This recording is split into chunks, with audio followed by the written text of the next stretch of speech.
Right. Good afternoon, everyone. Thank you for having me here today. I was actually scheduled to go next week and I had a conflict, so the fire department was nice enough to swap with me so I could come in today. I have a little bit of a kind of a recap of the past year of the police department for you. What's been going on in the department, what we're looking for or looking forward to in the future. A few comments about changes to our budget next year, and then I'm happy to answer any of your questions, and please feel free to interrupt me along the way and ask away. Adam, before you begin, I'm going to just tell everybody what pages the budget is on in their books. We're starting with pages 83 through 93 of 210. Let me see, 83. Here we go.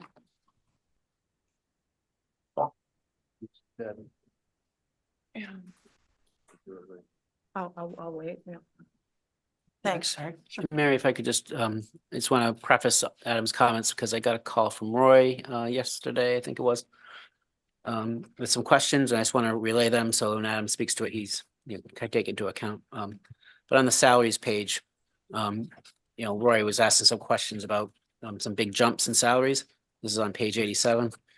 I told him I'd try to go back and reallocate some of these amounts, but I hadn't had the chance today. But the reason for some big jumps, if you look individually, is the two numbers at the bottom in the FY24 column. In the past, the vacation or the holiday pay hasn't been allocated to employees.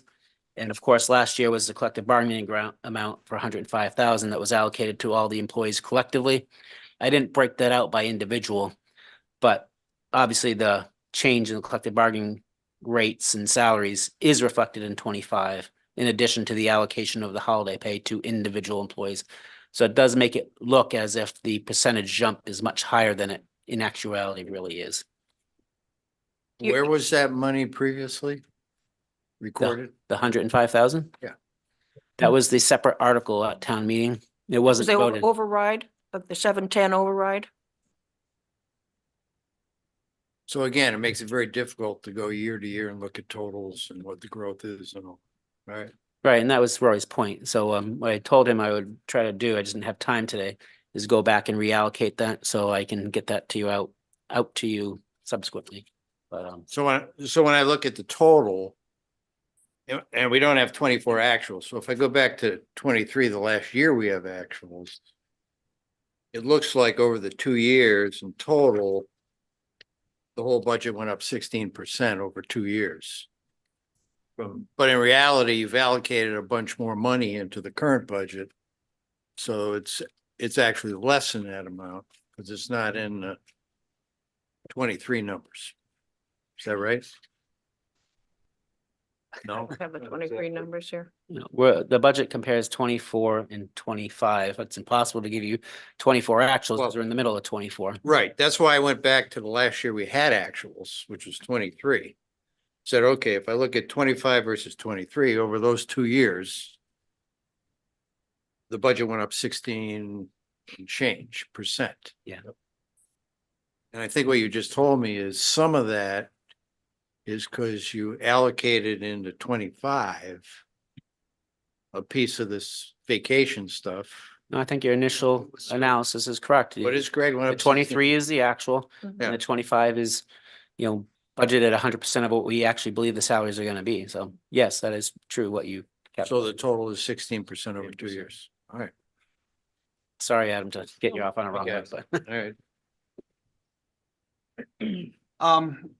So as you heard me talk about a few weeks ago when I appeared in front of the committee, 2023 was a bit of a challenging year for the police department staffing wise. We had kind of the perfect storm in the second half of 2023 where we had a retirement that was actually previous to that, but still pending at that point.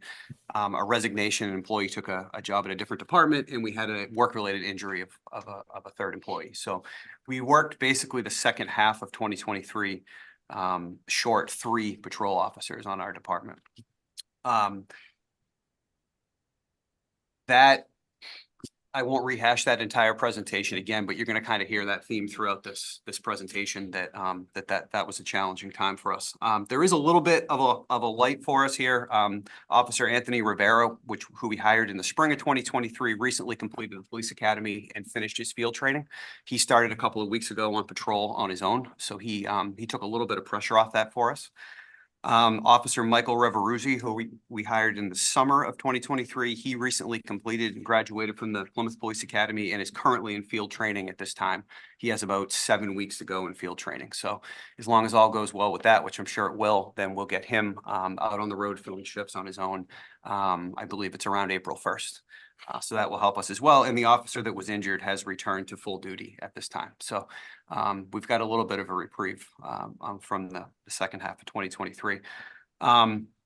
We continue to put a lot of emphasis on hiring when we have openings, but really even when we don't have openings, trying to recruit so that we can find good people to come work here when we do have those openings.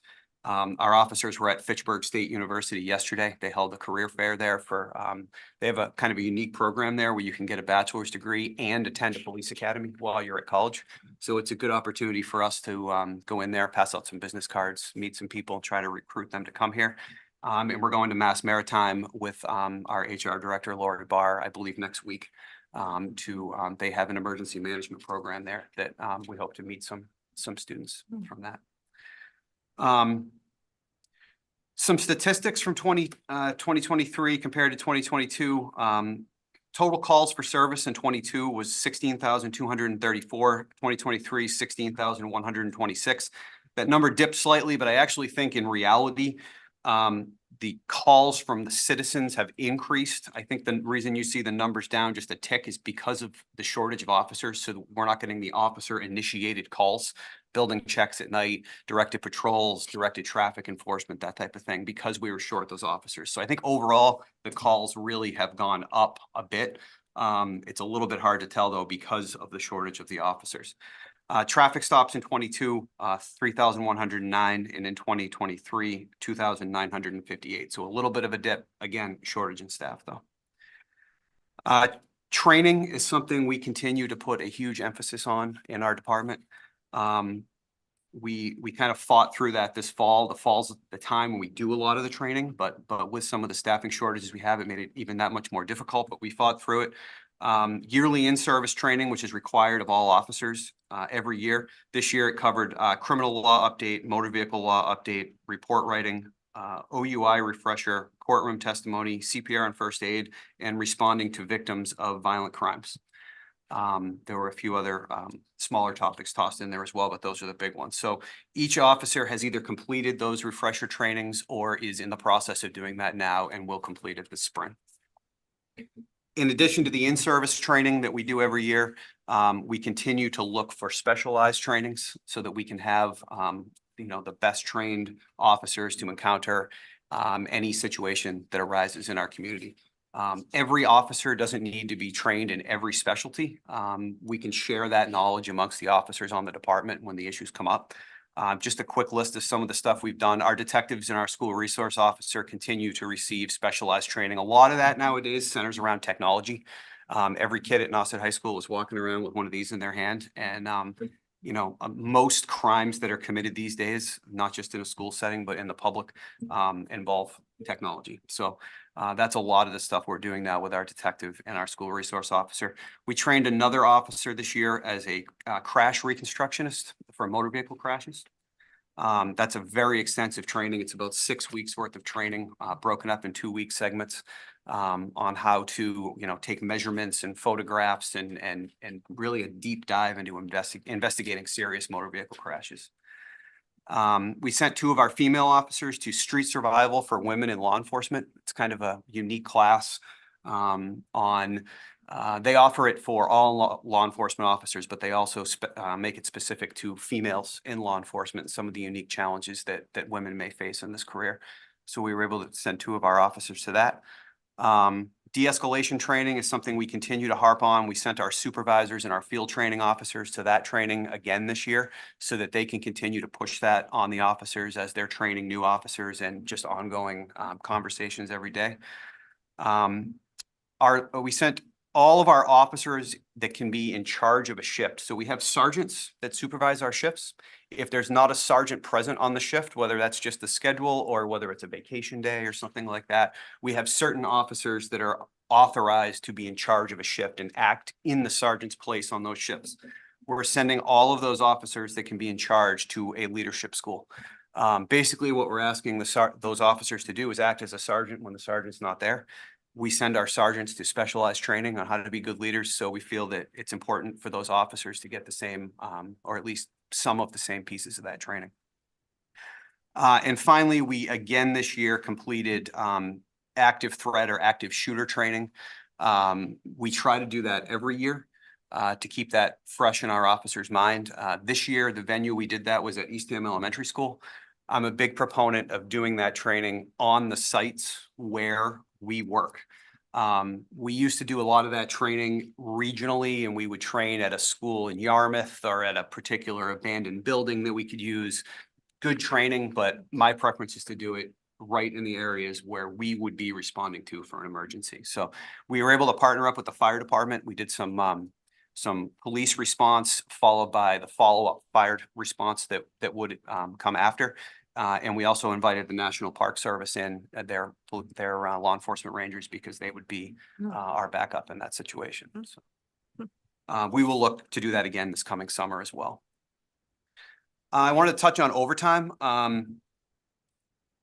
Our overtime budget was increased this year. I believe it was up by about $30,000 this year, or for FY24 over FY23. Just to show you kind of where we're at for the year. So from July to February in FY23, we had expended about $167,000 of overtime. From July to February FY24, we've expended about $193,000 worth of overtime. That is because of those staffing shortages that we had for really the second half of 2023. 62% of our overtime in 2023 was spent on just simply covering our shifts, maintaining the coverage we need for our shifts. That's up to 71% for 2022 was 62%. 2023 was up to 71%. So we've had to shift. It's not just about the funds, but it's also about just the hours out of each person that they can work. We've had to shift some of that away from things, a little bit away from training, a little bit away from some community policing efforts, just so that we could cover our shifts and keep those staffed. We just need to maximize the hours that we can get out of each officer to maintain the coverage on the street. Could you back up? Where are we to date versus where we were last year to date? I missed that. We've spent about $30,000 more to date this year This than we year. did last year. To this yeah, date. So last year. 193 so far this year, correct. and last year 167. 167. Yeah. So some quick projections, I think that we will come in under budget, but barely this year. We've spent a lot of money on overtime this year. And again, a lot of it is just non-discretionary. It's just we need a certain number of police officers on the street on every shift, and it takes overtime to do that due to the shortages. Some of the projects that we're working on at the department, I think you've heard me talk about this one each of the last 3 years, but it's finally come to an end. Our radio system upgrades. That was a huge project that was funded very significantly through a grant that was obtained. We were required to upgrade our radio system because the state police are changing from they're going to a digital radio system, and by a certain date, which kept moving, but eventually we needed to get on that system so that our radios would continue to function. So we're in a really good place now with our radio systems. Every one of our mobile radios, every one of our portable radios that the officers wear on their person while they're on the street have been replaced over the last couple of years. So the technology is top notch at the moment, and most of the equipment is brand new. So we're in a great place with that. And we're kind of finally closing that project out. It took quite a while. There's a lot of moving parts to radios. We have radios in dispatch. We have radios in all our vehicles. We have radios that are assigned to each person. So it took a while to get through it all, but we're there. We just purchased another device through a grant. it's called TrueNarc. It's a drug analyzer or a substance analyzer. So historically, if either through an investigation, through criminal activity, or occasionally we would just come across a substance that someone brings to us and we need to identify it. Historically, we've done that by handling the substance and Tasting we, it. well, that was, so back in the day, yes, tasting Yeah. it, what was that? We've moved on from that a long time ago. But most recently, the way it was done was we had, I forget the narco pouches. They're little plastic pouches with a chemical vials in them. You'd put a little bit of the substance in it. You'd break the glass vials. The chemical would mix with the substance. And if it turned a certain color, it was positive for a certain substance. The risk with that now is handling Mhm. powders. Yeah. Fentanyl can go airborne. Frax. There's been cases where officers Yeah. have started to Yes. overdose from inhaling Mm. substances that go airborne. This device allows us to scan substances through the container without actually having to handle it. And it will identify narcotics. It will identify whether there's a cutting agent in the narcotic. It'll identify even just some common, baking soda. It'll tell you it's a white powder, it's baking soda. So it really allows us to get a quick analysis of a substance without the officers having to physically handle the substance. So it makes it a lot safer. So far, this is actually it seems more widely accepted in court than even the pouches were originally. To go to a trial, we have to go to the crime lab, have the substance tested by a chemist and everything, but at least it allows us to start the cases out and start the court process. And again, with much more safety than we had before. So that was funded 100% through a grant. Our officers just went to 4 hours of training on that device yesterday. So really today's the first day it's in use if needed. Is the funding to purchase or is it supplies that you have to buy every year? It's to purchase the updates. That's always what I worry about is the firmware updates. If those cost, those are included for the life of the device. So that was really what I was concerned about. There are some minor supplies that go with it that we will have to update, but minimal expense on that. We obtained an emergency management grant to purchase a drone. The multi-use device for us, it could be through the emergency management grant, it can be used for evaluating storm damage. We've all seen the stairs at Thumpertown Beach get washed away. We could use it to take pictures for reimbursement claims, things of that nature. We will also use it for crash reconstruction, which you heard me talk about earlier. Again, through technology, those investigative techniques have improved. Where it used to be you stretched out a tape measure down the side of the road and you measured off the tape measure, right angles and you mapped out points and drew a picture. Well, now there's software that allows you to put a drone up, take a picture of a crash scene, and then it will map the crash scene for you and draw a picture and you can, amend it from there. So that grant actually was, I think Jackie signed the contract yesterday.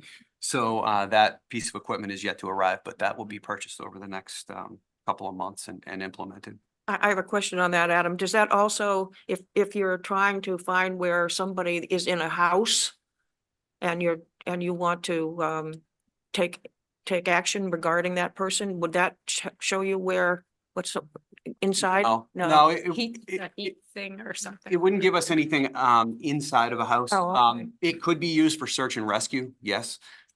If they're Yeah, outside? Outside. Yeah. We had a missing person in the north end of town last week that it would have been a great tool on to initially launch that and get a look of the area. It also has a loudspeaker on it, which So you allows can- we can communicate with people. Hmm. All summer long, we have those calls of, there's a windsurfer that's in trouble off the Mm. beach and sometimes they're not. So we could actually put this drone out there and say, give us a thumbs up if you're okay. Mm. We can communicate with them. So, How much was the grant for? the grant was, I think it was $3,500. And it is a match grant, so Yeah. we do have to contribute some to that. So about half of the half of purchase of it, yeah. Our fleet, I just wanted to touch on that real quick. We've talked every meeting I've been at about our fleet replacement program that we've built over the years. Our fleet is in great shape at the moment. I'm a big proponent of replacing our vehicles before they start to break. We can't have our vehicles breaking down. If we need to get to your house in an emergency, we can't have our vehicle breaking down on the side of the road on the way there. So when I started working here, it was not unheard of to be putting a new transmission in a cruiser, you know, the repairs of in that to that magnitude. We don't do that anymore. We do brakes, we do tires, we do oil changes, filters, that type of thing on our cars. And then we get rid of them before they start to have those catastrophic failures. So our fleet's in great shape. We have good equipment in our vehicles. We just took delivery of our third hybrid vehicle in our fleet literally a couple days ago. It just went on the road. We waited a little while on that. I think we had that conversation last year as well, but we didn't want to be the first department to start running hybrids because there were some problems with them when they started out. Our fleet isn't really big enough to have 2 or 3 of them break down, so we didn't want to be, you know, kind of on the forefront of that. But over the years, they worked some of the bugs out of them, and we have 3 of them in our fleet now. The officers love them. They run great. They handle well, and knock on wood, we have had no problems at all with them as far as repair issues. So we have not had a hybrid vehicle yet, you know, come to the end of its life. So we'll see how that goes as it ages. We'll see what those repairs look like, but so far so good. So I have a question on that. Sure. You say you have enough fleet right now, but you are, well, I think we all know, interested in increasing your Mhm. staff. Will you be needing to increase your fleet if you increase your staff? Yes, and that's in that plan. It would be, it would be 1 additional police car.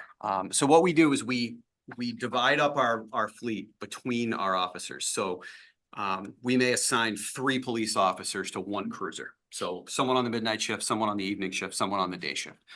And what that does is it spreads the miles out over our fleet. So not everybody wants to drive this 1 car and then that car gets the miles racked up on it. And then some of the other cars sit idle. We tell them which car they're going to drive and we keep those miles nice and even so that we don't have 1 car with 140,000 miles on it, another one with 50, and then that one with 140 starts to break down. So we assign officers to cruisers and that spreads the miles out over the fleet. So with the addition of the officers, we would add 1 car and assign those officers to that 1 car and keep that system Okay. rolling the way we have it. And again, the goal is to avoid breakdown of these cars. These are important tools to get us to where we need to be in times of emergency and protect us while we're there and protect the residents as well. So we need them running. I'm sure you've all seen the pictures by now, but we added a canine to our department this year. Not your traditional canine that you Only think of. 530,000 It's pictures. Facebook Gold, so you'll see plenty of it. Canine Nova is her name. She's about 7 months old now. She's a black lab puppy. We've been talking, this has been kind of a trend in law enforcement over the last probably 5 to 10 years of adding in comfort dogs. This is not your traditional canine. This Nova does not apprehend criminals. We don't need that every day here. We have those animals available to us through the sheriff's department if we need them. It's not very often that we do. Detective Dan Burnham, who's our school resource officer, approached me and had put together a proposal to add a comfort dog to the department. And I think that really at this time, he was the only officer that it made sense for to go ahead and do that, where he spends his whole day at the high school. Nova spends her day with him at the high school. It allows him the opportunity to have the dog there, you know, another way to establish relationships and communications with all those kids at the school. He tells me that sometimes he has to put Nova away because he can't get the kids to go to class because they just want to play with the dog. She has some training to do. She couldn't start comfort dog training until she was 6 months old. So we're right in that window now. So that will be the first step. And then we also plan on training her as a friendly find dog down the road, which again is not a criminal apprehension dog, but more Alzheimer's patients, missing children, dementia, autistic people, that type of thing. So that is definitely something that we have a need for in Eastham and on the Lower Cape in general. So we hope to do that down the road as well. Nova was purchased through donations through the Eastham Police Association. And at this point, we have no budget for the canine program. We intend to fund training and any items for Nova through donations and fundraising. There's some models for that. Other departments on the Cape are printing up T-shirts and baseball hats and selling them and fundraising to support the program. So that's our intention. I've met the dog that's at the Eastham Elementary School that Bill brings Mr. in. Crosby's dog. Yeah, and he shares it with his wife, who's a teacher in Sandwich. Yeah. So sometimes the dog is here and sometimes the dog is with her. Yeah. Yeah, Nova's great. Nova likes to eat our doorstops. Jason, so can't find a way to put a doorstop in. Nova probably has it in her bed, so you have to go look around. Hey, but- better budget for some vet bills. Actually, the Expensive. the Eastham Dog Owners Association has donated paying for the canine pet insurance for Nova. So that'll help with that. And I think he also has a vet wherever he goes that has donated some of their time to help take care of Nova. Just touching on the grants that we've applied for and obtained this year. That TrueNarc device, the drug scanning tool, was obtained through a Justice Assistance Equipment Grant, which totaled $50,000. We obtained that device. We obtained a couple of pieces of equipment that will help us with school security and other buildings such as that. And also has partially helped fund some equipment for Nova to convert a cruiser so that Nova can ride the cruiser safely. We obtained our 911 grants as we do every year. The support and incentive grant helps us supplement our dispatch overtime expenses. Some supplies such as paper and toner that are required for the dispatch center. And also training. The grant pays for all the training, the continual training that the dispatchers are required to do. We obtained a municipal road safety grant this year in the sum of $6,500. That's overtime for additional traffic enforcement, as well as some traffic enforcement equipment such as radar devices. And I believe this year we obtained a portable breath test device for OUI detection. And also every year we receive a $2,500 car seat grant, where we purchase car seats. We stockpile them at the station. Anyone that's in need of a new car seat, we'll give them the car seat and also install it properly for them. So see a car seat Do you get many requests? all the time. Yeah. People come in and request it, and we also go out and do events. We team up with Wellfleet PD and at certain times a year, whether it's their Oyster Fest or we do the Touch a Truck event at the cinemas every year. We set up a booth and people can come in, and you'd be surprised how many car seats are expired and not safe anymore, and people just don't know it. So And they're expensive. And They are. any person who's ever tried to put a car seat in knows that if they could find someone else to Yes. do it, they Yes. would. yes, we have 3 officers that are certified car seat installers, and they use pool noodles and they climb in the back of the cars, and it's a whole process. I am not one of them. Emergency management, I just wanted to touch on that. Again, this is something I've talked about each time I've been in front of the committee. As your police chief, I'm also the emergency manager for the town of Eastham. One of my goals over the last few years has to kind of bolster and professionalize our preparedness for emergencies, which in general, I'm talking about natural disasters, snowstorms, hurricanes. And this isn't just the police department. This is working in conjunction with the fire department and the DPW on In this the as well. library. And yes. Yep. I'm actually gonna get to that. But we've come a long way. We've updated a lot of our plans. The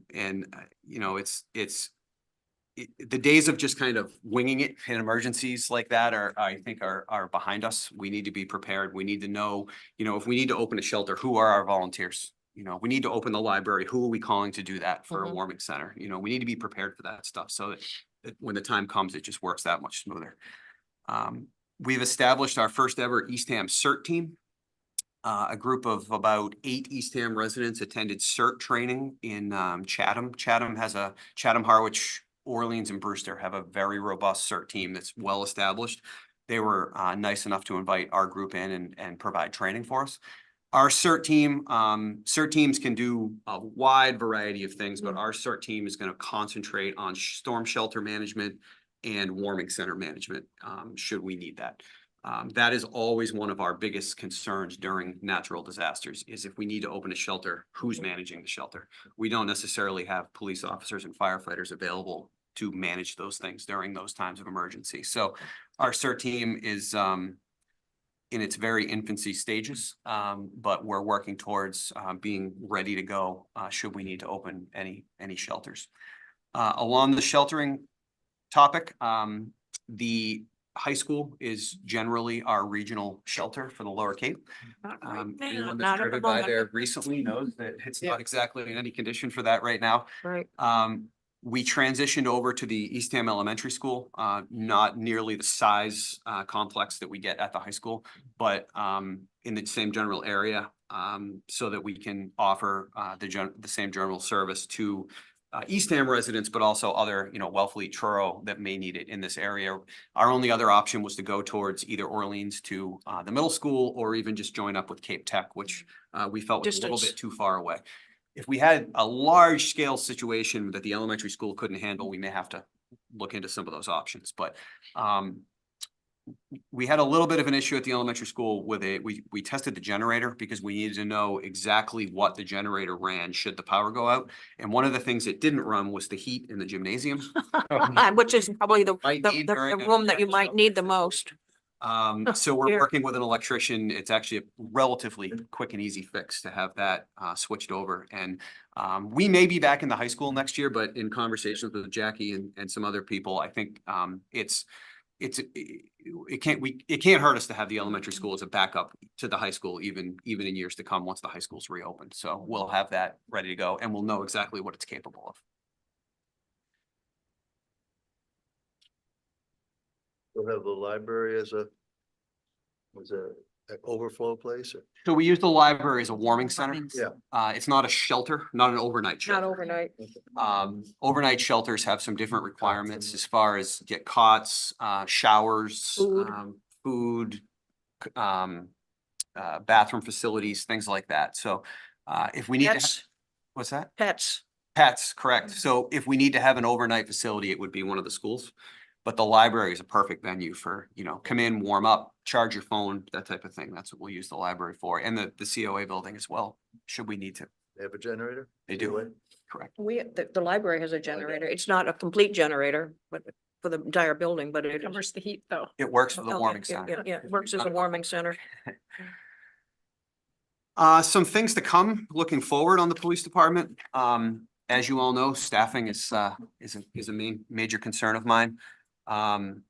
We've just reached a point where, without really adding any patrol staff to our department in almost 30 years, we're running out of man hours out of our staff to accomplish the goals in the way we want to accomplish them. We will never not respond to an emergency. We're accomplishing what we need to accomplish, but we want to be able to move forward in a professional and safe way. And so staffing is one of my main concerns. We talked last year about body cameras. We do have in our capital plan this year some funding to establish a body camera program. Mm.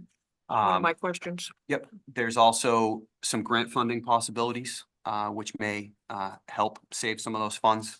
The grant funding for the body cameras has really been coming out relatively frequently over the past few years. So it's just kind of hitting that timing of when we're ready to do it and finding the grant that fits for us. One slight drawback to this is it is a huge time commitment for us. It's not easy to implement a program of that size. We need to do some IT infrastructure work on our building, policy development, and just management of that type of technology is a little bit of a stress on our staff. So this isn't something we're going to dive into on July 1st going into the summer, certainly, but I think maybe next winter we get into the program, and hopefully, maybe I can give an update when we're talking this time next year as to where we're at with it.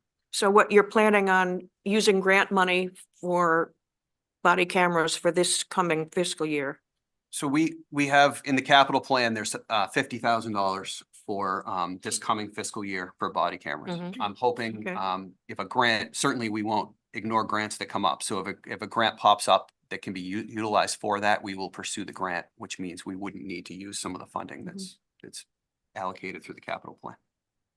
Do you use tasers? we have them. We hope not to use them. No, I just, you have them and if needed, you have them. Yes, we do. Okay. Recruiting, as I mentioned before, is one of the things that we're really trying to develop within our department. Lori Barr, HR director, has been a huge asset for us with developing some ideas and kind of innovative ways to recruit. We've been doing college visits as much as we can. We have a couple of officers that kind of have an interest in this area, and they've taken it and run with it. So we're hoping we try to recruit even when we don't have openings, because we never know when an opening is coming. So we don't want to have to start from scratch at that time. So we try to get our name out there and meet some, people that are looking to go into this profession.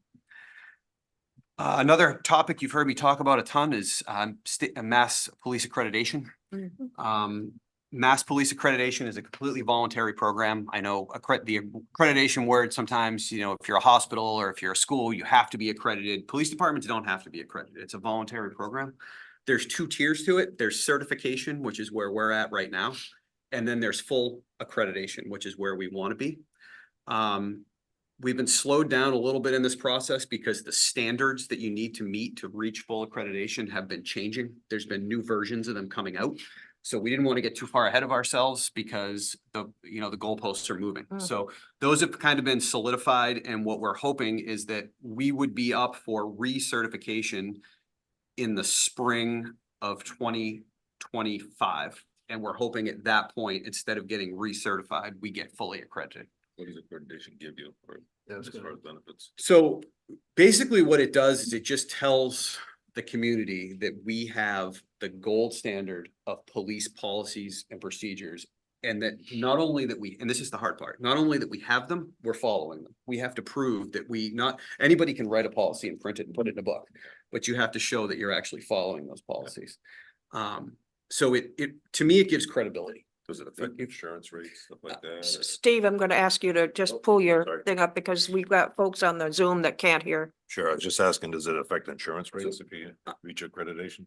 I've always been told that it does, but I can't answer that question. I don't know if you know, Rich, but that's something we could look into. I've always been told that it does, but I don't have a number for you or anything like that. To me, though, it's accountability, it's transparency. It shows the community that we're striving to be the best. Yep. All right, I just want to touch on a few increases in the budget, in the operating budget. You'll see that the clothing allowance and uniform went up quite a bit. That's due to collective bargaining. The officers negotiated and their uniform allowances went from $700 to $1,600. I think that seems like a large increase, but it's been a long time coming. I mean, as I was walking over here, I was kind of looking at my uniform, and I probably have $500 or $600 worth of shirt, pants, boots, badges, pins on me right now. So you can imagine how much it costs when you start trying to put together 2, 3, 4 uniforms to wear on your shifts. It's quite expensive. So that was the largest increase, and that was through collective bargaining negotiations. There was also a small increase in there as well for academy uniforms, initial outfitting, which just the cost of those items have gone up over the years. Is that annual? Yes, Yeah. yes, So what you're saying by collective bargaining is that we are paying more money for the uniforms that your officers are wearing correct. than we paid before. Correct. There was about a $3,000 increase in software and licensing contracts. Again, that's just something that our records management software and a couple other pieces of software we use, those expenses go up over the years, and that was the increase for this year. And $4,000 in the training budget. We're just trying to keep up with having the funds to send our officers to the specialized training that they need. And then also other physical items such as ammunition for firearms training has gotten more expensive over the years. So that's just keeping up with that. I wanted to touch on dispatch. Just really quick, the dispatch budget is relatively small and simple. I don't think it changed, other than the salaries, I don't think it changed at all this year from last year. One thing I wanted to talk about, and this is one of your questions, Mary, about working regionally. Right. We are in the middle of a study with the other 3 Lower Cape towns Hmm. to discuss the feasibility of regionalizing our dispatch department as a whole. Mhm. We've reached a point with our dispatch department where one dispatcher dispatching for Eastham Police and Eastham Fire, especially during a big scale emergency, is just very difficult. There's one person in a room that's trying to answer the phones and the radios for 2 public safety departments, who, because it's the same town, are on the same call at the same time and have needs to make sure that that call is handled properly and safely. So as you would imagine, the other communities in our area are having similar issues. Mhm. And all 4 towns agreed to enter into a study to discuss if we could do something From a regional from a- perspective? From a regional perspective where we might be able to have multiple dispatchers in a room that are dispatching for all 4 communities, but the dispatchers could help each other out when there's a large scale incident Mhm. happening in one of the communities, if that makes sense. Who's doing the study? Through state 911, it's the Collins Center. Collins Center, that's it. Actually, the gentleman running the study happens to be an Eastham resident. Oh. Yeah. There was no we weren't looking for that. It just happens that he lives here, so it kind of works out well. He knows our community, knows the types of calls we go on. When do you expect to get some results or answers or? The study will be complete at the end of this month. Mm. And then we'll discuss, I don't have a lot of information for you at this point because that study's underway, so we'll Mhm. discuss next steps at that point. But I think we've all kind of come to the conclusion that we need to do something with our dispatching, that the single dispatcher model is not really Mhm. working for us anymore. So hopefully we can come up with a plan for regionally where all the towns can work together to get to that point. So you'll be sharing the results with us Yes. of the study? Yep. Big jump in temporary salaries at dispatch from actual 23 and even. If people are looking at the if people are looking at the dispatches, they're pages 103 to 108 in the packet. On page 105, budget for temporary salaries went up 25% from last year. And it's up to 15,000 and actual from 23 was around $4,000. So this fluctuates quite a bit for us because that is it's for our part-time dispatchers who at the current moment, we don't have a part-time dispatcher. We struggle to find and hold on to part-time dispatchers because it's an enormous amount of training that's needed to be even a part-time Part-time. dispatcher. It's the same training as to be a Mhm, full-time mhm. dispatcher. So we want to be cautious that we're training the right person because it's a big commitment from us, time-wise and financially. And quite often what happens is we train dispatchers to be part-time dispatchers and then they find a full-time job because now they Someplace got the else. training. So, at the moment, we don't even have any part-time dispatchers. I would like to because we only have 5 dispatchers total and we've run into some issues in the past with, illnesses going through the dispatch room and we can quickly be depleted to the point where we're in a little bit of an emergency. So You don't normally have 2 on it at a time or no, just Mhm. one? just one. And split that 5 ways. So it's actually split 4 ways. We have, it's 24 hours a day. correct. It's 4 dispatchers and our records clerk is also a certified dispatcher. She does predominantly records, management and releasing, stuff like that, and then fills in dispatch when needed. So really, it's 4 people working 24 hours a day.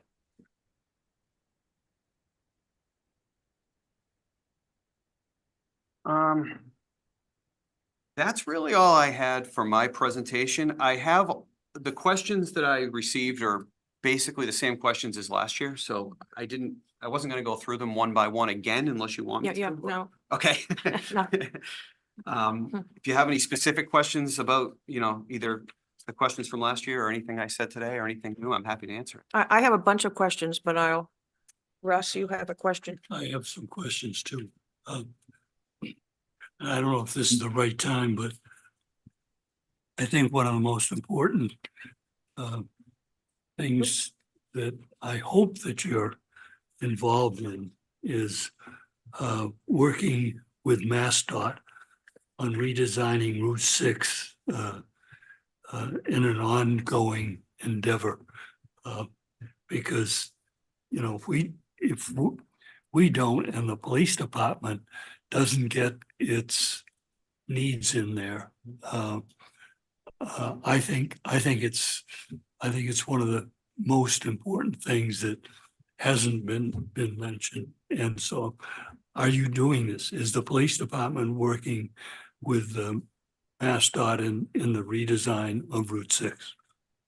So the police department is certainly not the lead agency on that, but we are certainly consulted during those conversations. Right. One thing that comes to mind is the Hawk signal that we had all the problems with, the Mhm. crosswalk at Governor Yeah. Prince Road. Right.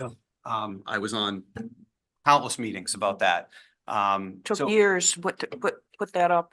what, I'm sorry. It took years to get that up. To get it up and then to get it kind of honed in where it's as safe as it can be, right? And MassDOT was very good at listening to my concerns, Jackie's concerns and others. So, you know, the police department certainly isn't the lead agency on making changes on Route Right. 6, but we are consulted and brought into those meetings and give our input when those meetings happen. Yes. Right.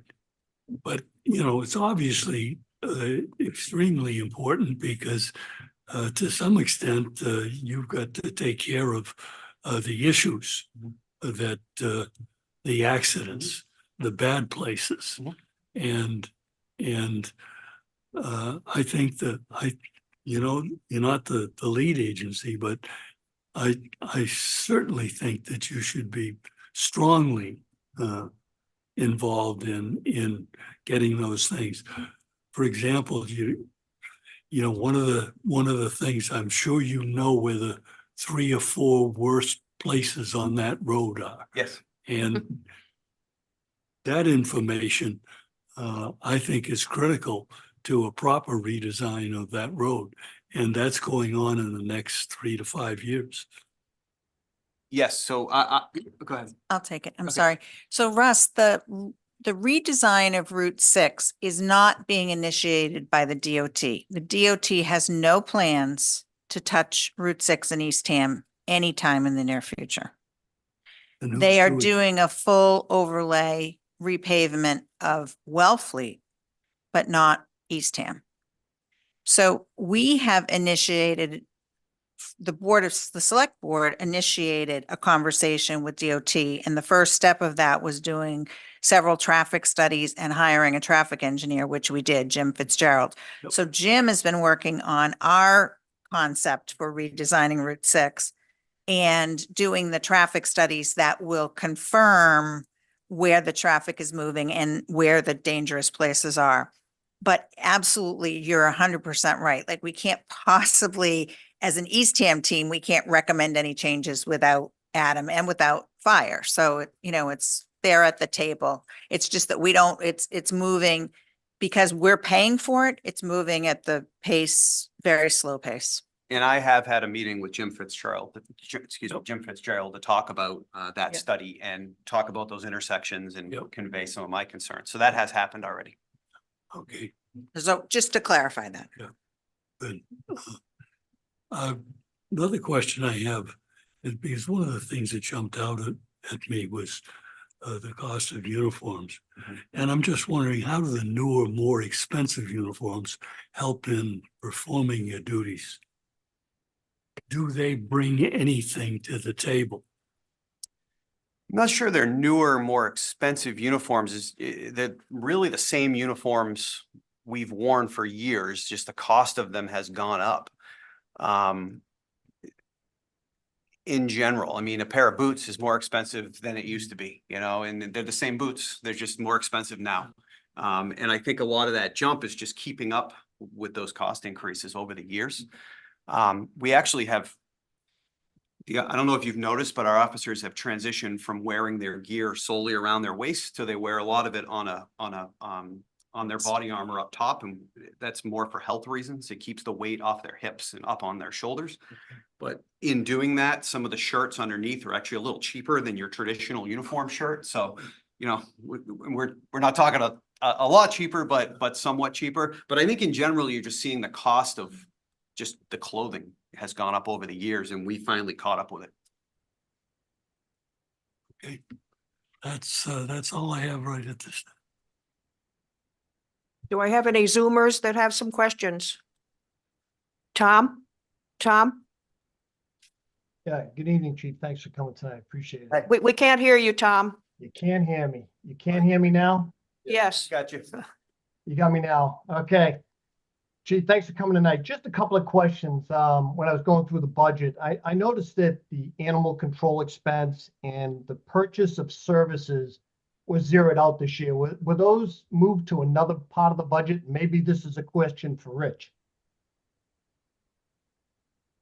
Right, the sharing arrangement we formerly had that the chief can speak to was no longer available to us. And so when rehiring public works staff, we had candidates that had that experience and knowledge and desire to do that animal control work. So that's now under the Natural Resources Department. And because of that, I don't know that we went up in natural resources all that much, because there was an open position anyway, and this filled that position, but we no longer need it in the police since it was accommodated there. Got it. And what about the purchases of services? There was 30K there and 24, and I noticed it zeroed out this year. Under animal control? No, this is further down. I'm sorry. They weren't together, Rich. This is on Can you give can you give the page, Tom? That I you're will. Page 85. page 85? Yep. The 52, 52,520,000. Halfway down, right at the top of the, No, I see it, Tom. This isn't that page, I really got to rethink whether we show it this way in the future or not, because it's a little bit misleading doing it by account. That's an accumulation of all the different divisions or cost centers within a department. So I'm pretty sure that is the animal control piece. Let me just double check. It was 30,000 that we were paying with Wellfleet to So have the animal you control look at person. page 92, that 30,000 was under purchase of services. Which is no longer there, which is why that summary page, purchase of services, is down. okay, so they're both related is what you're telling me. Yes. Okay, and then Mary, my last question to the chief, and this goes more to dispatch really than the public safety. I noticed your overtime budget continues to increase there. And you said you had 4 dispatchers. Are we in a position where we're in need of another dispatch officer there, or how are we trying to control the overtime there to the point where eventually gets to another body's needed? So I'm not sure that, one more dispatcher would really solve the problems we're having there. Because that wouldn't cover the 24 hours a day. We'd still have many times where there'd only be one dispatcher there. Really, the problem we're running into is that when there's an emergency going on, whether it's a storm or a car crash or OUI arrest or something like that, that involves the police department and the fire department, we're all trying to utilize that one single dispatcher for that incident. Right. Our facility is also not really set up to run multiple dispatchers at once. We do have 2 dispatch stations, but they're virtually right next to each other, which would be difficult to operate at the same exact time. It's really set up to have one dispatcher and a backup station should something break on the first station. So I'm not sure that adding a second dispatcher on duty is feasible in the situation we're in right now. So you see that there's a natural occurring need for overtime here that you see long-term to, I guess, pay for somebody sick and you got to call in somebody who's already put in there a time.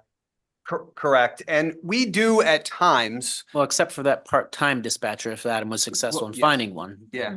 Okay. It's at times we do put 2 dispatchers in there utilizing overtime. If we see a storm coming, we may put 2 dispatchers in there preemptively to handle that onslaught of calls we know is coming. So it gives us a little flexibility to do that if we need to. Yeah. Is this something that regionalization might help with, or do you expect this to still have to Definitely. continue? Oh, yeah. Definitely. That's really the whole, you know, the whole thought of regionalization is that we would have the staff available to handle any type of situation that arises. And that the communities would share, you know, the staffing and the expense of doing that.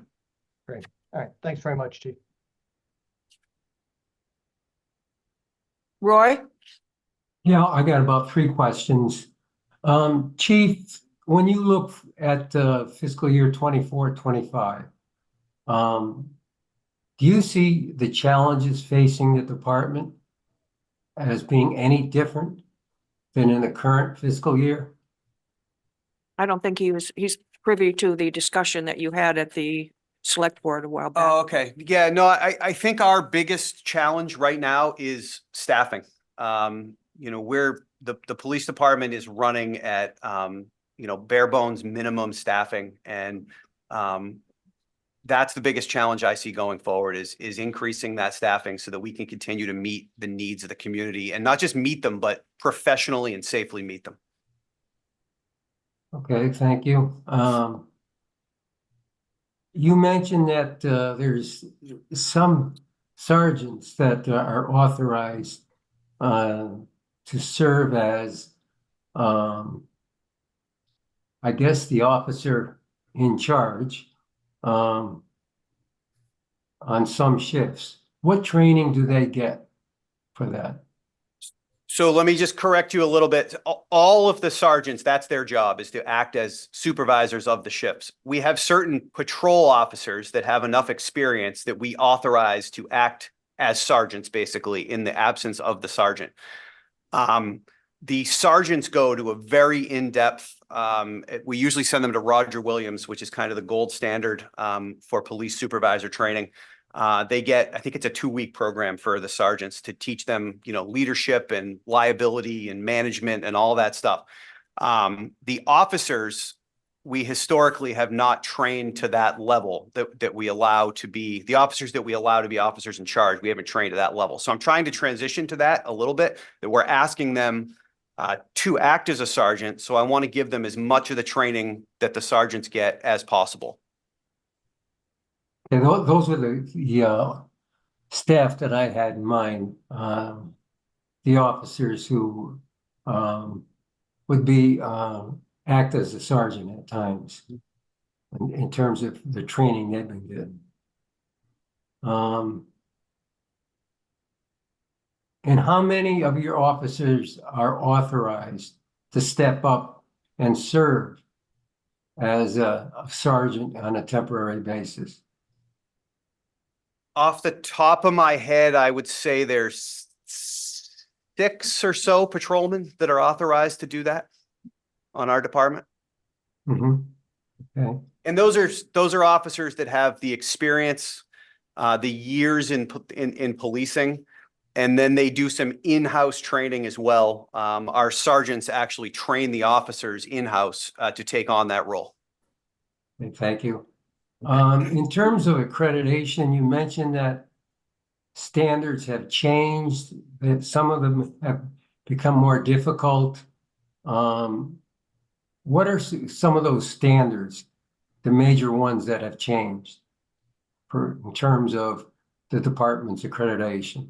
So I don't know that they become more difficult. It's just that they come out with new editions of the standards. Lately it feels like it's once a year or twice a year. Sometimes it's every 6 or 7 years. It just depends on when they have a new release of the standards. But those standards are anything from certain points that need to be in a use of force policy, that need to be in your, you know, prisoner detention policy. So it's really honing in the policies to meet the requirements of the accreditation board so that you qualify for that accreditation. And to qualify for that accreditation, are you reviewed by any state authority? Yes. So the Mass Accreditation, Police Accreditation Board has assessors that come out to our department, and it's a 3-day process. They go through all of our policies. And that's what I was saying before, where it's not it's not just as easy as writing the policy, but you need to show evidence that Right. you're following the policy. Or that you've made a certain correction to the facility to make it qualify. We need to actually physically show all that. Okay, thank you. Paul, you had your hand up? I do, Adam, thank you for coming in. So the budget that we have here does not include the additional officers that you need, yes? That's correct. Why not? I mean, it's a thing or it's not. I mean, if it's a problem, we should address it. Well, the budget instructions, Paul, were to provide a level service budget, and so that's what the departments did. That being said, we never preclude anybody from telling us what they need, and if they do, and it's a, acute or pervasive need, as in the case of the chief, we'll entertain that, and usually what happens is we, if it goes through the process and the select board approves to place it on the warrant, it goes on the warrant as a separate warrant article, because it would require funding. And so, we anticipate that, the select board will have that discussion, and so will the finance committee. And, you'll have a warrant article that will be decided to be added to the warrant or not, and then you'll place a recommendation on that or not as well. Got you. I didn't know that. Thank you. So just to follow up on that, let's say it's on the warrant, and will the additional 4 officers eliminate the $300,000 in overtime? That's my question too. So I answered this question at my last presentation, and it's difficult to know exactly what would happen with the overtime, because yes, there would be a decrease in the amount of overtime we would need to fill shifts because we'd have, or to maintain our staffing on the shifts because we'd have more officers on the shifts. However, with additional officers come additional training, additional report writing, additional court appearances. So it's hard to put an actual number on that.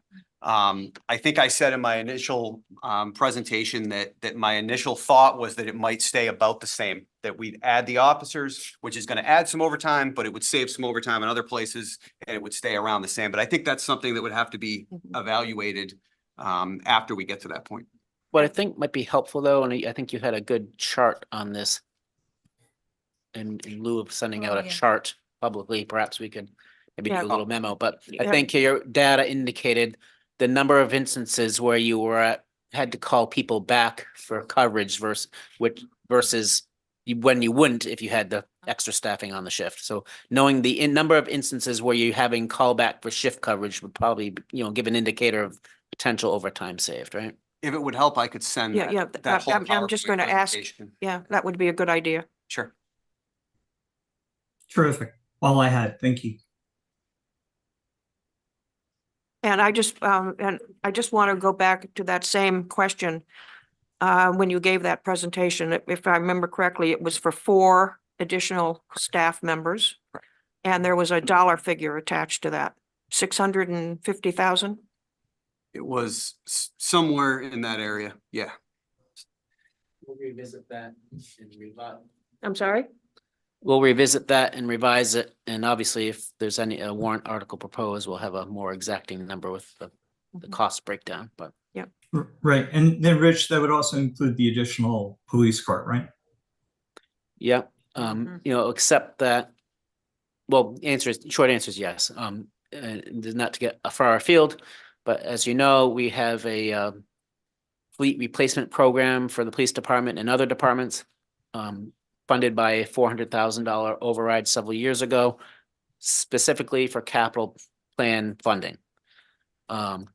So we are starting to see now, 4 or 5 years into that plan, that the 400,000 town-wide is going to start to run short. And so you see that we do supplement that going forward now with some free cash.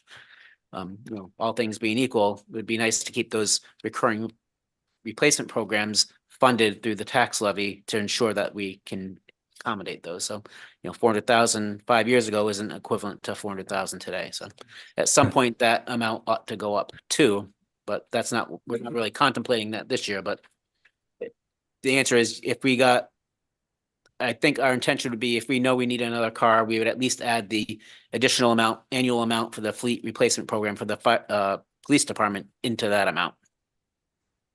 Terrific. Thank you. Probably at 60 grand a car now.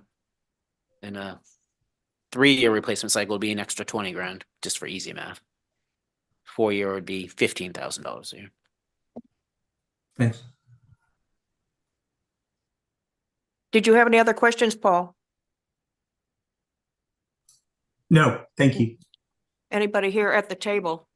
I just have Joanna? a comment that I think as this moves forward, because I think it's not small, it's big. Mhm. But one of the things that Chief Bohannon did share with us too is the change from, when people say, oh, we used to do fine with this and the numbers aren't of things, the community isn't any bigger in the summer influx. But the huge difference was that you can no longer, by the standards of Massachusetts, hire, the summer cops. That's a huge, I think, my sense is that's a huge part of it, that you can't have,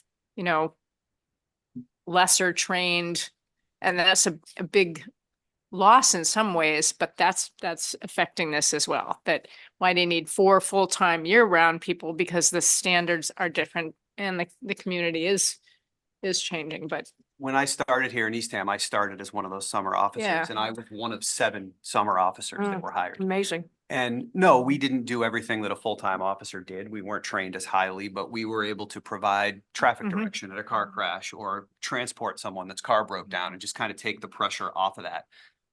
The training, and I'm very much in favor of the training standards. I think it's excellent that the training standards are so high now, but that's one of the, maybe unintended consequences is that we can't hire those summer officers anymore. Okay, I have some questions. I'm looking at page 87 of the packet where you have 2 of your staff that have left, Richard Pellegrino and Desmond Keogh. And my question is, why did they leave? And what sort of problems do you have hiring people, given where we are located and the cost of housing and all the other aspects of hiring? I don't want to get too far into the personal reasons Oh, of yeah, why yeah, they yeah, left. yeah, yeah. I can tell you that both left on good terms. Yeah, yeah. Decided to go in a different direction. I'm just wondering whether they got a better job someplace else and got better pay. One of them is still a police officer, and just took a job in a different, we just wanted to relocate to a different area. Mhm. The other one decided to leave law enforcement altogether, Mm. which is a personal Okay, decision. yeah. The recruitment issue is definitely something that's been creeping up on us over the past few years. I will say though, that we've been pretty fortunate that when we've needed to hire somebody, we've found a good person to hire each time. It used to be maybe that was picking from a pool of 10, 15, 20 people. Now we might be picking from a pool of 4 or 5, but we found the right person each time. So I almost feel like at some point our luck's gonna run out on that, but so far so good. Mhm. And I always say, and I think I said this in my previous presentation, I continue to say it, is we're not looking for good police officers. We're looking for good people that will fit in our community, will fit in with our department, and we will teach them to be good police officers. So that almost makes it even harder, right? That you're looking for that perfect person to fit in our group and fit in our community. But we've found it so far. Or you might be looking for 4 more. So I know, that's a Um, different scenario. we actually, and that's why we continue to recruit even when we don't have openings, because we're always talking to people, Right. Mhm. We know of a few local individuals that are graduating from college that might be looking for jobs. So we're always talking, trying to, bring people in. We did our community service officer program this summer.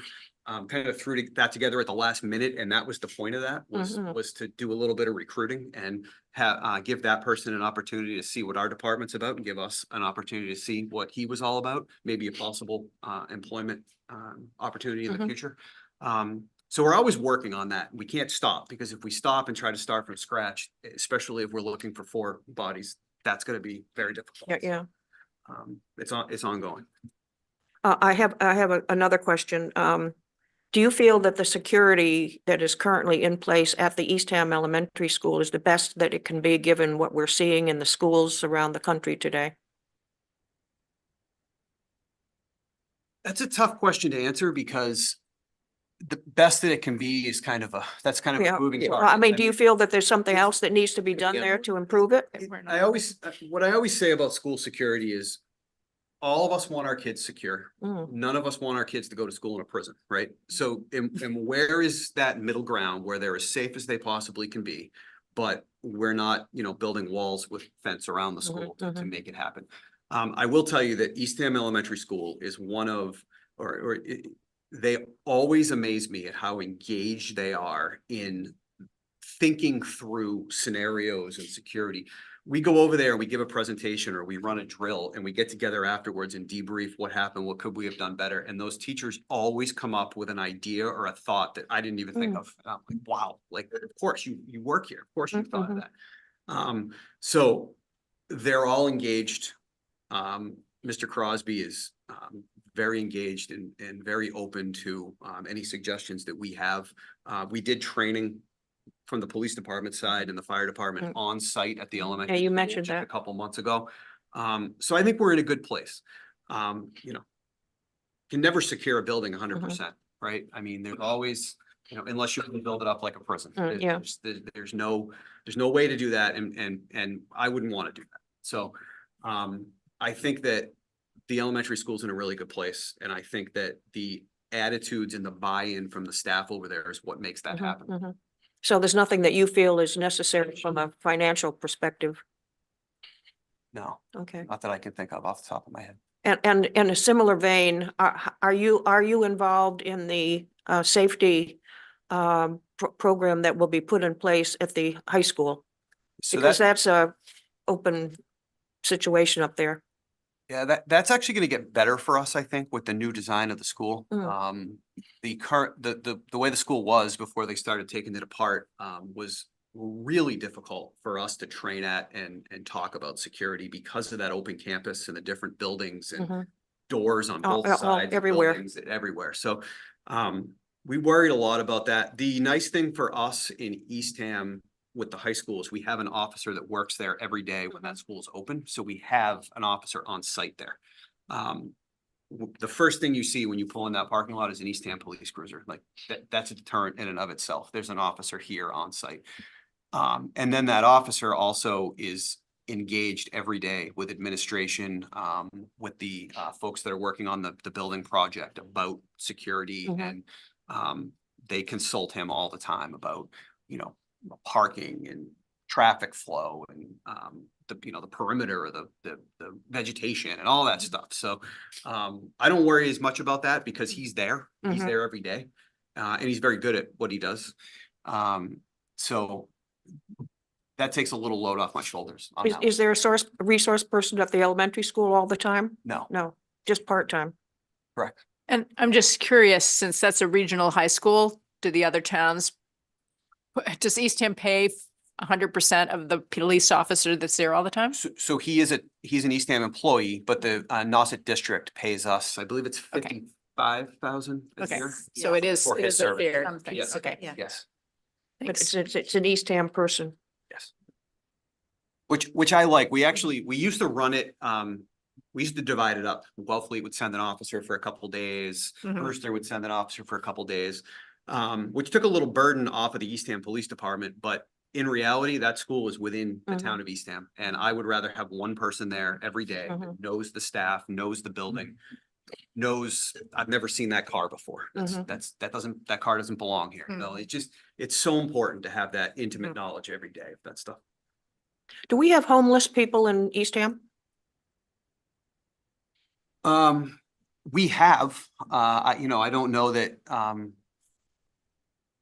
we don't encounter homeless people, up and down the streets every day, but certainly during our warmer months when.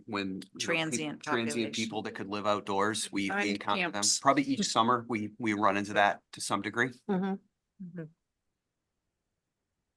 you have anything to do with the bus, the regional transit operation that goes through town? Yeah, okay, I have a question about the bus shelters. but I'll ask, maybe the DPW. They were supposed to be putting in bus shelters across the street here and up the street. Mhm. And they said they were going to be doing it. They had the money for it and they haven't done it. So I didn't know exactly. I guess the DPW would probably be more of a, It's person. loosely in process, and the one who would know most about that actually is Kayla. Hmm. Kayla's been dealing with the CCRTA and with the private property owner across the street. Okay. But they did say, yes, they'll do it, but I then- know they did. Because I asked about it. Yeah. Have we ever received any hoax calls? This swatting business and the hoax calls issues? Yes. We have. And how do we deal with that? Depends on the situation, but actually, we've sent our dispatchers to training on that because a lot of times they're the ones receiving the call initially. So there's some indicators you can pick up on immediately to try to clue you in that it is a hoax. But again, it depends. We've had that at private residences. Not sure that we've ever had one at one of our schools, but Mm.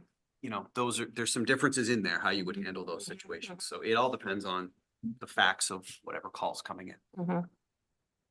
That's it for me. Anybody else?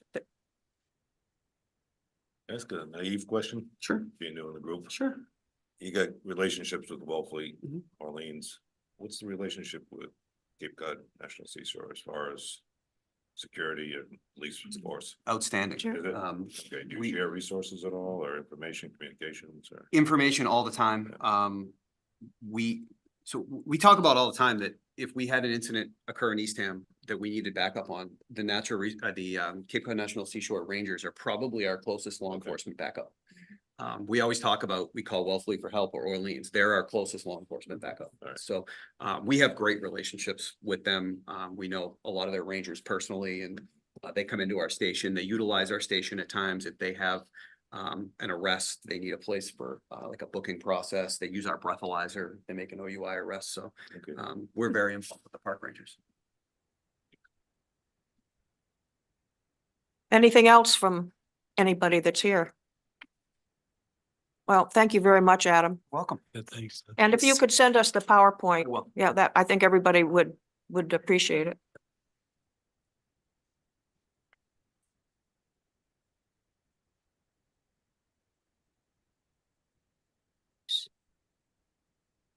This back. And thank you, Paul, for asking that question, because I had the same, hadn't realized that the budget each year has to balance. balance. Well, I knew you had to balance it, but I didn't kind of, yeah, Right. so I- thank you. Thank I you for didn't, that. I didn't either, which is why I thanked Rich. Well, I thought, well, Yeah. Has Tom left? Tom, we have a meeting in 10 minutes. Oh. Okay. Okay, 5:10. Okay, I'm going back to the agenda, folks. I'm going back to item number 2, review and possible vote on minutes of prior meetings. And the first one that I want to do, and I want to thank Mira for putting together the minutes of, the first one is January 24th. And Paul was absent and Rick was absent. So I need to, do I have a motion to approve the minutes of January 24th? I move to approve the minutes of January 24th. It's Joanna, do I have a second? Second, I'll take Russ. Is there any discussion on the minutes of January 24th? All in favor, I'll do roll call. Steve? Rick? Stay. You're sustained. Paul? Abstain. Sustained. Roy? aye. Aye. Russ? Yes. Joanna? Yes. 1, 2, 3, 4, me, aye, 5, Yes. 6. 6-0.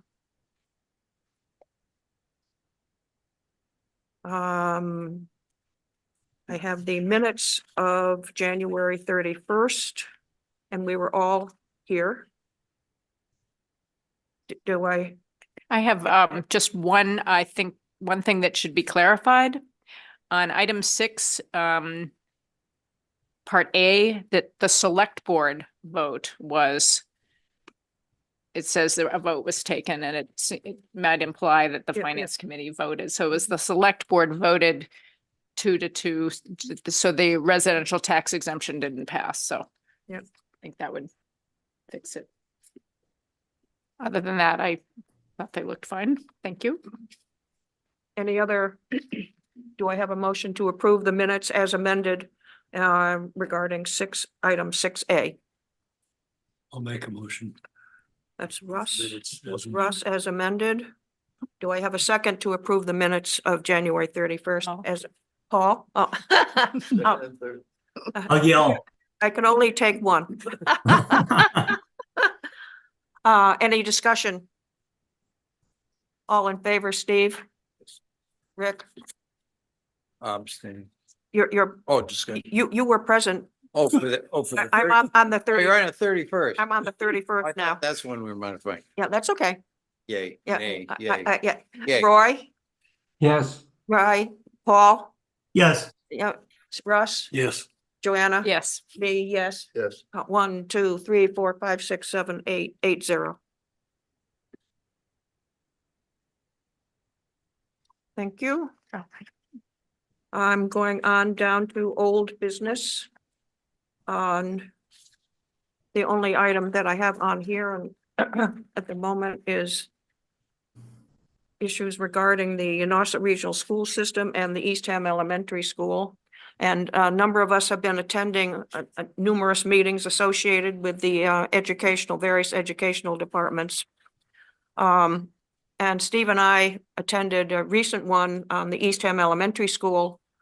And there is another one scheduled next Tuesday at 5 o'clock. That's the next update for the Eastham Elementary School. And I just want to comment that without going into an assortment of things, their budget has come in at a 16.10% increase. A large part of that is due to the special education budget and a smaller piece due to the regular day folks. Obviously, that's not something that we are crazy about. How do you put it? Yeah, Mary, if I can just kind of summarize that whole, starting to get data on the elementary school and on the tech. Also information on the Nauset district, but that has other adjustments that have to occur, particularly calculations of assessments, but I have a general sense of these things at this point. Mhm. And the school is kind of what put me over the top when I started to see that. Now, of course, things could still change. But we knew it would be challenging. We provided a 3% provision coming into this budget. And we knew that would be challenging, but we were nominally over that. We felt we had adjustments we could make to make it fit and work, right? But this order of magnitude is not something that we could, cut our way out of Yeah, without making service cuts. And so the other contemplation before I get too far afield on that thought would be, I do need to dig into that elementary school budget, of interest. Roy also asked a pretty good question about funding of reserves yesterday. My response to him was, well, we hadn't committed to that because we knew there was some special education needs potentially coming up. And if there are 1-time or 1-year needs, or even a 2-year need, perhaps that's something we could use free cash to get through in lieu of going to our reserve funds. So I need to drill down on that point of information. Is it a 1-time increase of $300,000 and then next year after it's gone, we could weather that, right? mhm. So I kind of have to need to know a little bit more details on some of those things, but if the information such as it is, as I know it now with the trends that we're seeing, it's just kind of my forewarning to you. I don't see our ability to fund the education budget with the town budgets that we have, and I don't see our ability to cut our way out of it unless we have service cuts. And so that's something you guys should know now and contemplate as you go through the rest of the budget process. Rich, if they back out the special education cost increases, is it fall in line with the normal 2.5%, 3% you see? No, year to year? still high. Still high. It's everything across the board Yeah. then? Okay. And we did have, Peter and I and Tom met with Rich last Friday. And we talked about this budget in particular, and we were talking about, as Rich said, trying to figure out exactly how the special ed costs are proceeding. In other words, is it just, as Rich said, this year? Or is it something that's going to be next year and next year and next year? I mean, because the elementary school is up through grade 5. And I have been in touch with Bill Crosby to try to figure out exactly what information he can provide us on that question. He's meeting with he told me just today, he's meeting with the superintendent to discuss the issue shortly. So that's where we are with that. I didn't know whether you wanted to say anything about the regional school. Did you want to say anything on the regional school aspect, or?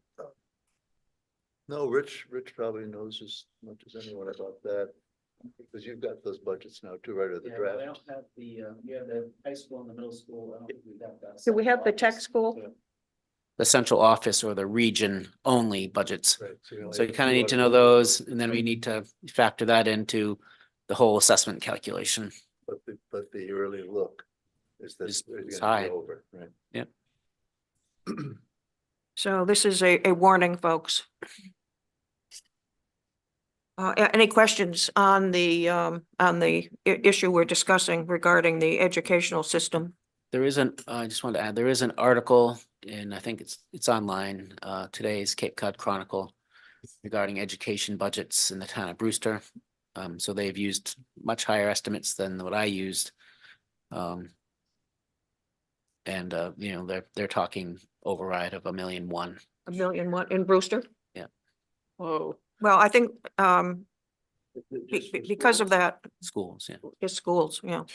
We have to remember that what we're talking about here, and we just mentioned and discussed with Adam, the issue regarding the police. So we've got two issues here that are big dollars. Just to bring you back to last year, coming into this year, you know, I'm pretty confident that we would get through this year and next year, you know, town side stuff, you know, education stuff aside, as planned. You know, we would have to make some tweaks and some changes here and there and some cuts, but I think we would get to where but you know, it's the significant cost drivers that I highlighted to you in the budget presentation that are affecting our budget that we're able to tweak are also affecting the school districts in the school shop. So, and I just don't know their ability to accommodate or tweak those things. And I do know a lot of school districts are coming off of the ESSER funding that was existing for a number of years. Mhm. And, you know, it's one of our policies, right? You don't use one-time funding sources to fund recurring expenses. And I feel, you know, I don't want to accuse anybody of anything or say they did do this, but, you know, I knowing the conversations because I know lots of folks across the state and I hear all the stories. Other parts of the state, lots of school districts did exactly that. And lots of towns are facing this, what they call the ESSER cliff, where the ESSER funds are no longer available. And now the budgets have to step up to accommodate the things that were added in or funded from them. Actually heard that mentioned a couple of times at the Budget and Finance Subcommittee meetings for the district, where they, you know, it went up because last year they used ESSER funds to pay for it, Mhm. and now we have. to Not pay for it available. ourselves. Okay, so I'm going to go on to the agenda down to new business. And the only thing that I have on mine is just to let everybody know the Community Preservation Committee is in the process of updating its 5-year plan. Hopefully some of you have done the survey that was available. And I know some folks were involved with some of the focus groups. We're having an in-person workshop at the Eastham Public Library this coming Saturday. It's from 10 to 12. And we'd like to have as many people there as possible to get people's input on how to use the CPA funds over the next 5 years. So does anybody have any other new business that they'd like to bring up? Want to just introduce Oh, Patty yeah. Anderson? Patty Anderson is here today. She's interested in joining the finance group perhaps down the road. And she's here to see how we operate and who we are and what we do and learn a little bit about the process here. So welcome. Thank you for having it. Very interesting. Mhm, I understood a lot, but I learned, I didn't understand a lot, but I learned. mhm. Well, very.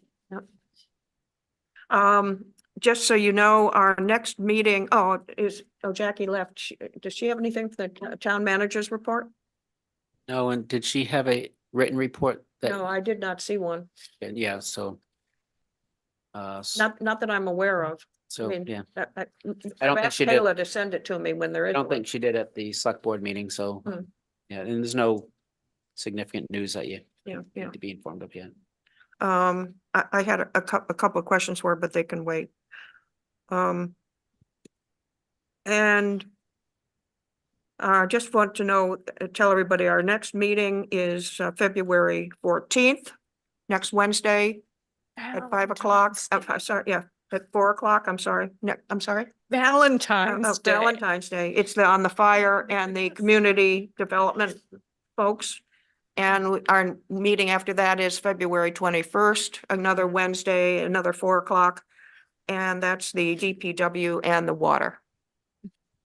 And I will be away, out of even Zoom reach on the 21st, so Okay. I will. So no Joanna on the Yeah, 21st? although I will look at things and I will send Mary any questions or issues I have to share with the group. Okay, and Yeah, after we hear the fire department, we'll have the whole public safety section of this that we've been through, right? the community development. Well, No, the public safety. safety piece up in the Article 2A of the warrant.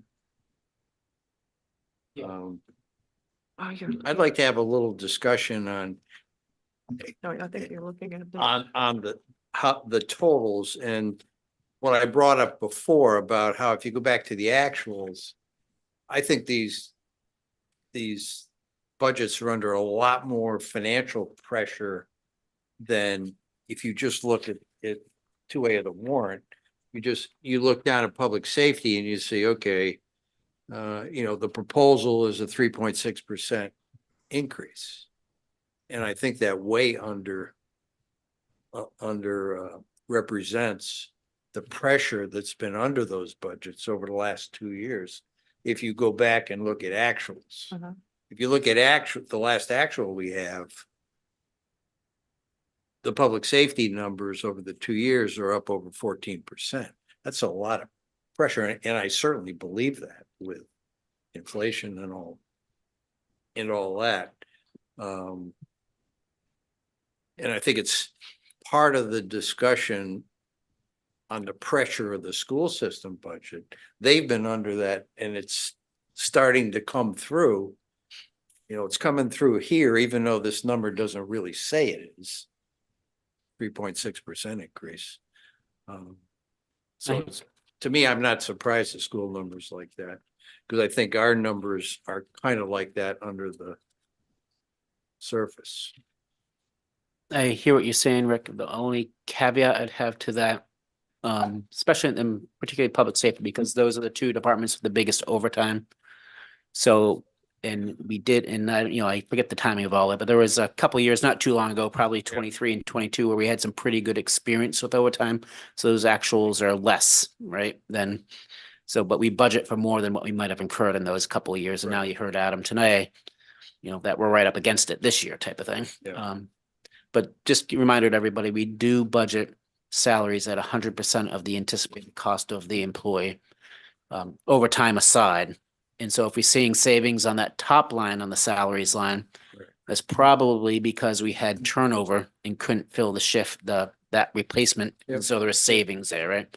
But the budget is, 100% of a position at a particular rate of where that employee, or if we don't have an employee, a vacant spot, the anticipated vacant, replacement cost of that person. Yeah, and I understand that.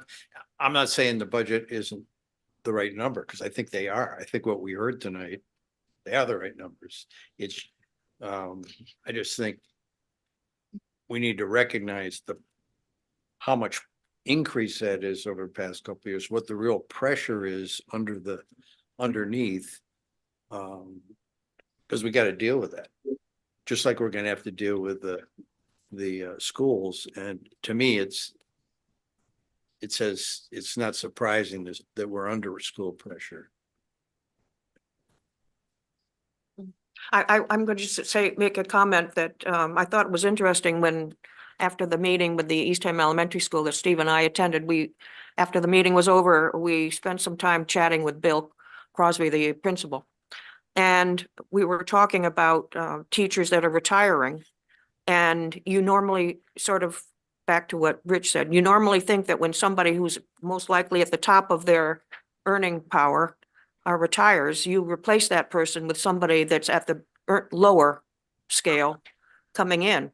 But what he has found is that because the cost of housing is so high here, he is not getting young people to come because they can't live here on the salary that they would be earning at the lower level. So what he's getting are teachers that but are coming from other places and have been teaching for a while, and they're coming here and they're going to teach for a while and then retire.